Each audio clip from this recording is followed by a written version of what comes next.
okutorana ba chairman b'entebe ya Kashatu mu district ya Mitoma kwatandika shahemwe ya Kasheshe kandi mu myanya mingi kwabo kwihorere ninye flag bearer ahabwe entebe ya chairman ahabwe gomborera ya Katenga mbwe ninye wa NRM wa bas nyino kushemerwa kwango ahabwo bururobo bwatebekanisiibwe kurangwa abantu bayirondera bebembezi akarura kanje nakatera shahibire necweka kandi nko kundonzire aba obahagizi kandi n'abantu barukwenda kuba kubindebamo nyina amasiko mingi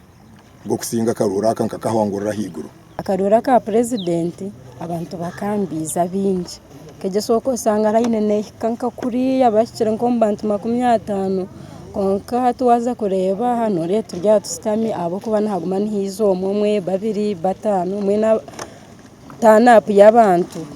ninke munonga bamwe habese imbere bashaba barukuru bururu mu district okuratira amateka kurebeka ngo akaruru tikateganisabwa nabanimba saba akuba turundo mwebembezi ukigenderwa ugu no mwebembezi ahantebe yitu ya Kashatu ninga town council yitu ya kabira kugira ngo umwebembezi urya abindi tubentera baserina n'abakampara n'abandi kuko ugu no mwebembezi wa umwebembezi w'ishonga konka kugire dembe mugira ubusinge borendera kuba bahakuza kandi ubwabire n'aba agents bana nabo babe abamaze ikintu kwiyata kukibasa kirigemo konka n'abagenda bazaho umwabazi yakireba ngo ibintu byamba kubi ayangana no gusayininga cyo tibuza gusayininga abakora no kutiba abantu batuyiwe